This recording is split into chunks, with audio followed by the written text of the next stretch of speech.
नमस्कार, मैं पंकज चौधरी सर आपका स्वागत करता हूं अपने यूट्यूब चैनल पे। आज हम लोग भारतीय संविधान के बारे में जानेंगे। इससे पहले मैंने भारतीय संविधान के विकास और इसका संक्षिप्त इतिहास पहले वाले वीडियो में बता दिया है। अब पहले वाले वीडियो में 1773 ईस्वी का जो रेगुलेटिंग एक्ट है उसे भी समझा दिया है।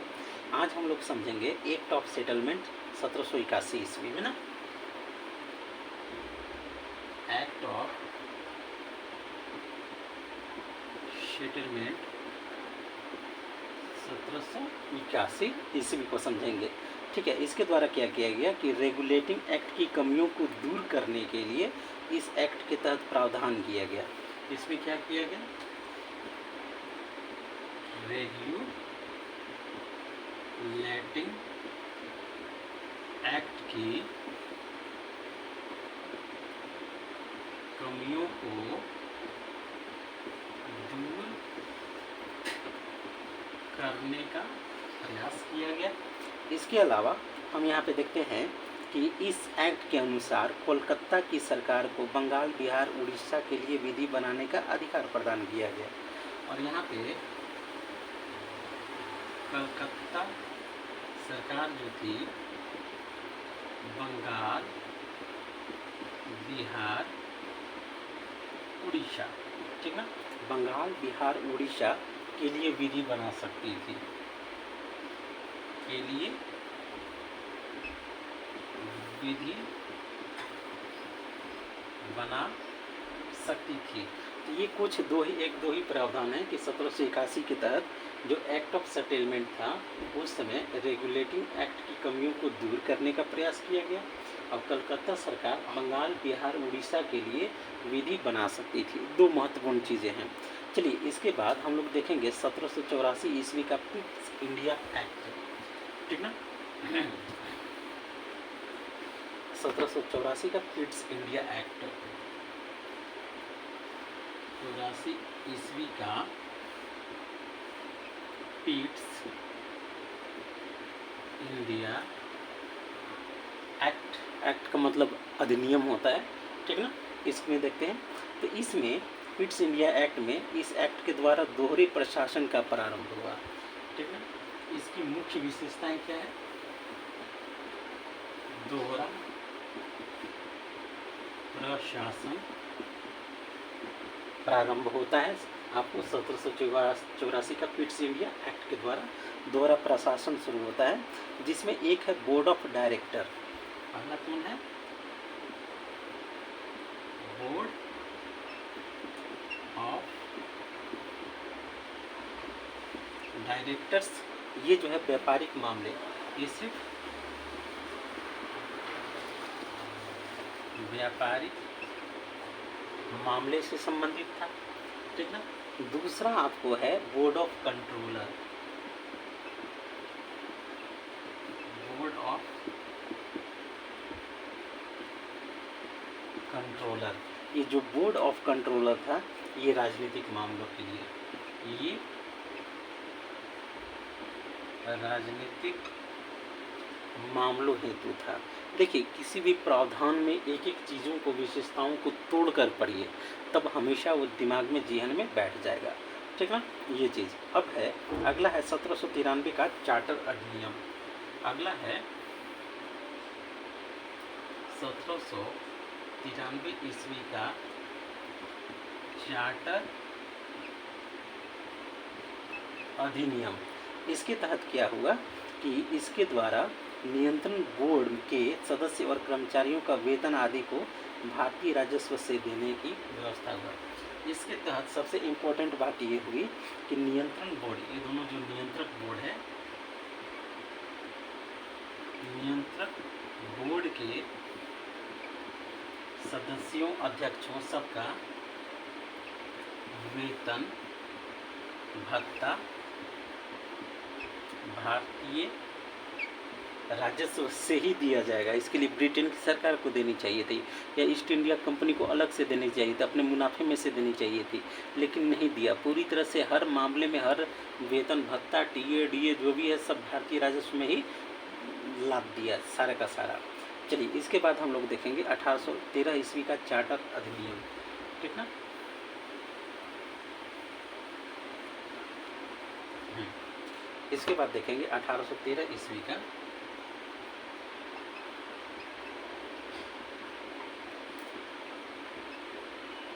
चार्टर अधिनियम। ठीक है, इसके प्रावधानों पर चर्चा करेंगे। तो कंपनी के अधिकार पत्र को 20 वर्षों के लिए बढ़ा दिया गया। ठीक ना, कंपनी के अधिकार पत्र को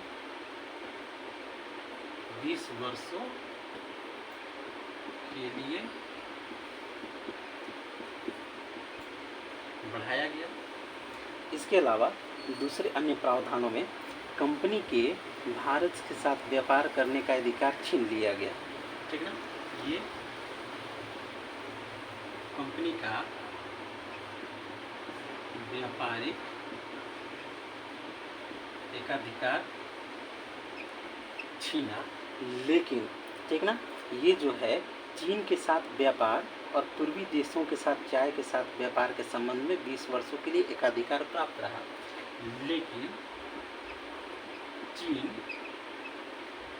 और पूर्वी देशों के साथ 20 साल के लिए एकाधिकार बढ़ा दिया गया। एकाधिकार बढ़ाया गया, ये चीज़ याद रखिएगा। ठीक है, अब यहाँ पे देखेंगे कि कुछ सीमाओं के अधीन सभी ब्रिटिश नागरिकों के लिए भारत के व्यापार खोल दिए गए।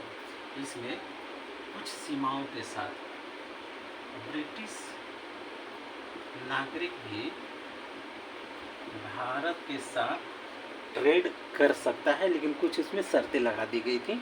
ठीक ना, अब यहाँ 1813 ईस्वी से पहले ईसाई पादरियों को भारत में आने की आज्ञा नहीं थी, पर इसके बाद ईसाई पादरियों को आज्ञा प्राप्त करके भारत में आने की सुविधा हो गई।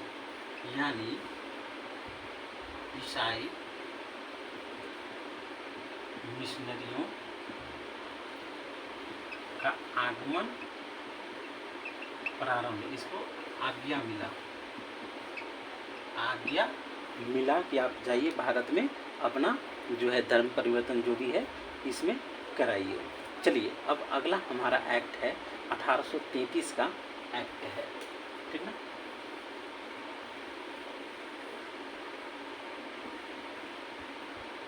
चलिए 1833 के चार्टर अधिनियम की कुछ प्रमुख बातें हैं, उनको हम लोग क्लियर करेंगे। ठीक ना,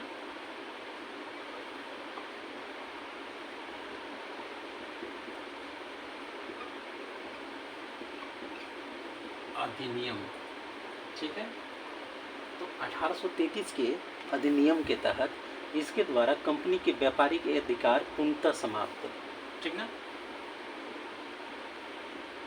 कंपनी का व्यापारिक एकाधिकार समाप्त। ठीक है, इसके बाद आप अगला देखेंगे कि अब कंपनी का कार्य ब्रिटिश सरकार की ओर से मात्र भारत का शासन करना रह गया। अब कंपनी जो है क्या, मात्र शासन किसके, ब्रिटिश सरकार के लिए। ये 1833 के एक्ट में हुआ था कि अब कंपनी जो है भारत के लिए, ठीक ना, मात्र शासन करेगी। अब व्यापारिक एकाधिकार अब पूरी तरह से ब्रिटिश नागरिकों के लिए ओपन कर दिया गया। ठीक ना, ये चीज़ सभी लोगों के लिए। अब यहाँ पे देखेंगे तीसरा, बंगाल के गवर्नर जनरल को भारत का गवर्नर जनरल कहा गया। इसी के माध्यम से जो बंगाल का गवर्नर जनरल था अब क्या हो गया, भारत का गवर्नर जनरल बन गया। ठीक है, 1833 वाले में ही हुआ था।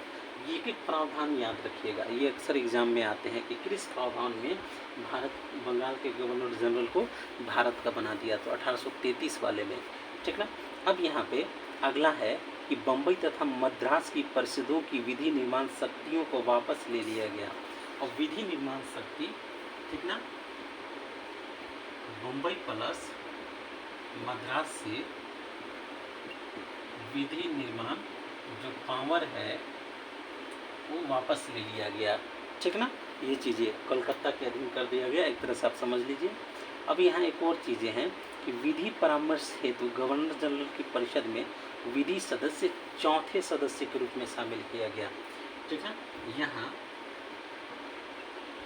विधि सदस्य की नियुक्ति होती है 1833 वाले, ठीक ना, चार्टर अधिनियम में एक विधि सदस्य जो चौथा सदस्य होता है, ये कौन सा सदस्य था? फोर्थ। किसमें था? गवर्नर जनरल की परिषद में, ठीक ना। ये जो गवर्नर जनरल है इसकी जो परिषद है, मंत्री परिषद, उसमें विधि सदस्य, क्योंकि ढेर सारे कानून बने थे, तो कानूनों को भाई जानने वाला भी तो होना चाहिए, ये चीज़ें। अब यहाँ पे देखिए, भारत में दास प्रथा को विधि विरुद्ध घोषित किया गया। एक अच्छा काम ये हुआ, दास प्रथा को विधि विरुद्ध, ठीक है। अंग्रेज थोड़ा सा ह्यूमन तो थे ही, तो यहाँ पे दास प्रथा को समाप्त कर दिया गया, ये कानून के खिलाफ है। साथ ही साथ 1843 में उन्मूलन भी कर दिया गया। 1843 ईस्वी में उन्मूलन कानून बना के कर दिया गया, ठीक ना। इसके बाद अन्य प्रावधान है कि अधिनियम की धारा 87 के तहत, अब यहाँ पे ध्यान दीजिएगा, इसको मिटा देते हैं। देखिए यहाँ पे देखेंगे, यहाँ इस अधिनियम की धारा 87 थी, ठीक ना,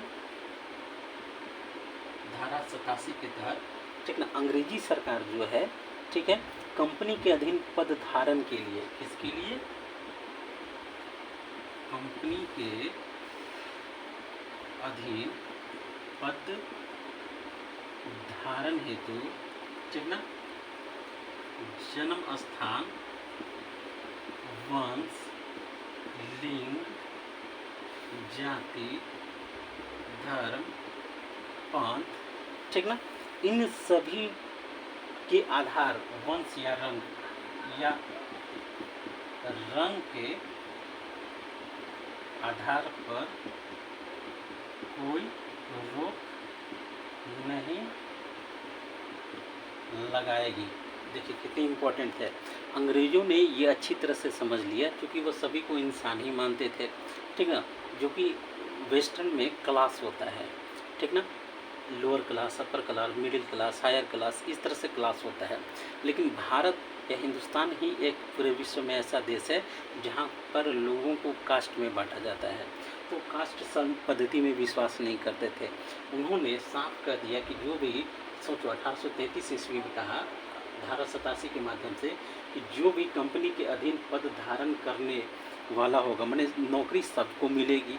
पहली बार सबको मिलेगी क्या सेंस है कि सरकार जो है कंपनी जन्म स्थान पे, वंश पे, लिंग पे, स्त्री या पुरुष, जाति यानी कोई भी जाति, पंथ, धर्म, रंग के आधार पे कोई रोक या कोई भेदभाव नहीं करेगी, सबको खुल के नौकरी देगी, ठीक है। तो ढेर सारे लोगों को, जो दलित थे उनको सेना में भी भर्ती किया, ठीक ना, बैकवर्ड हो या एससी हो, एसटी हो या माइनॉरिटी हो, सबको खुलकर उन्होंने योग्यता के आधार पर नौकरी दी। तो ये जो है 1833 ईस्वी में हुई थी। अब जब देश आज़ाद हुआ तो उसके बाद भी इस वाले नियम को रखा गया है, ठीक ना। जो मौलिक अधिकार है उसमें देखिएगा, जब वो पढ़ाएंगे तो सेम इसी चीज़ को रखा गया है।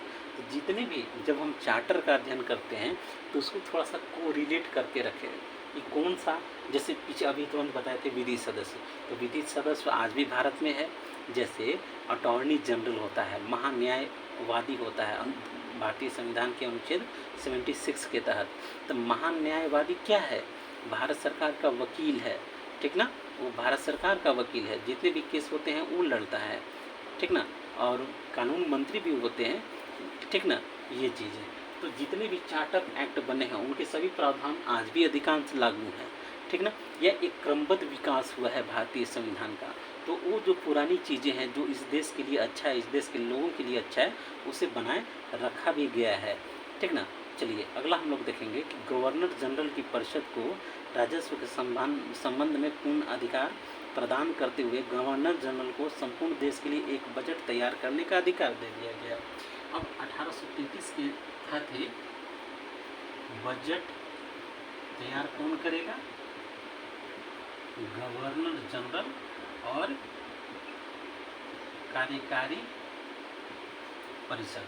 तो 1833 में ही ये बजट का प्रावधान ला दिया गया था कि जो गवर्नर जनरल है, इतना बड़ा देश है, यहाँ की बजट के हिसाब से किताब तुम ही देखो और इसका क्या होगा, कहाँ डेवलपमेंट होगा, कितना खर्चा होगा, आय व्यय सब कुछ तुम ही संभालो। तो ये 1833 वाले में सबसे इम्पोर्टेंट है, कई बार आ भी सकता है, ठीक ना।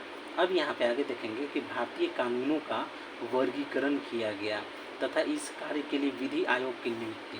एक और इम्पोर्टेंट, विधि आयोग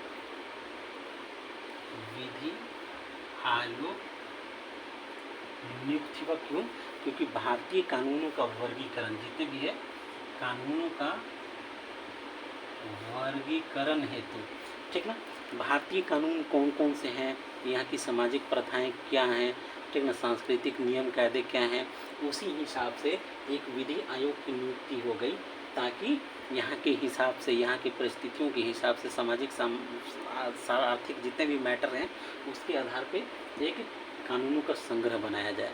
आज भी अगर हम देखें इंडियन पेनल कोड में तो 1861 का है, ठीक ना, CRPC में देखें तो पुराने ढेर सारे हैं जो आज भी प्रासंगिक हैं। कई कानून हैं जो पुराने हो चुके हैं तो समय के साथ परिवर्तन हो गए हैं, सरकार हटा भी दी है, कई अभी बने हुए भी हैं, फिर उससे कोई फर्क नहीं पड़ता, ठीक ना। तो हम यहाँ देखेंगे कि विधि आयोग की नियुक्ति हो रही है 1833 में। अब आप ही बताइए, सोचिए, अपने से जवाब खोजिएगा कि वर्तमान में विधि आयोग का अध्यक्ष कौन है, ठीक ना। ये जो विधि आयोग है 1833 के प्रावधान में लागू है। आज़ादी के बाद आज भी भारत में विधि आयोग की नियुक्ति होती है। इसका अध्यक्ष कौन है, उसका कार्य क्या है, उसकी सिफारिशें क्या है, एक बार थोड़ा सा सर्च कर लीजिएगा गूगल पे, ठीक ना। तो ये आज भी हमारे यहाँ लागू है, ये अच्छी चीज़ है, ख़राब नहीं है, ठीक ना। अब यहाँ पे आगे देखेंगे हम लोग 1834 में लॉर्ड मेकाले की अध्यक्षता में प्रथम विधि आयोग का गठन हुआ। यहाँ 1834 ईस्वी में लॉर्ड मैकाले जो था प्रथम अध्यक्ष था विधि आयोग का, ठीक ना। चलिए अब हम लोग अगले वाले में चलेंगे, ठीक है, 1853 का चार्टर अधिनियम के बारे में चलेंगे, ठीक ना। चलिए अब यहाँ पे 1853 ईस्वी का चार्टर अधिनियम देखते हैं।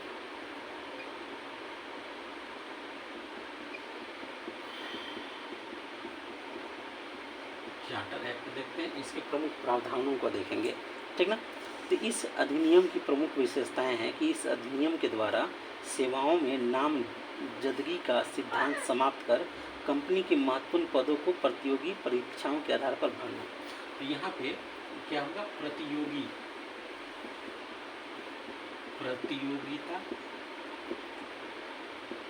परीक्षा के आधार पर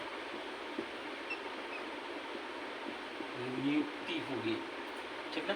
पहले क्या होता था, सिफारिश हो जाता था कि उच्च कुल का है, उच्च वंश का है, जमींदार परिवार का है, अंगूठा छाप है, फिर भी वो बन जाया करता था। अब ऐसा नहीं होगा। 1853 से कह दिया गया कि भाई कंपटीशन होगा और योग्यता के आधार पे हम सेलेक्ट करेंगे। अंग्रेज थे वो तो अपने नियम कायदे एकदम पक्के थे, ठीक ना। इस तरह से अब यहाँ पे एक और चीज़ समझिए कि 1854 ईस्वी में यहाँ पे इसे मैकाले समिति की नियुक्ति की गई थी इस कार्य के लिए। इसकी मैकाले समिति ठीक है की नियुक्ति की, इसी कार्य हेतु किए थे। अब यहाँ पे देखेंगे कि इस अधिनियम के द्वारा गवर्नर जनरल की परिषद के विधायी एवं प्रशासनिक कार्यों को अलग कर दिया गया, ठीक ना। चलिए आज यहीं तक, अगले क्लास में पढ़ेंगे। लाइक कीजिए, शेयर कीजिए, सब्सक्राइब कीजिए। Thank you.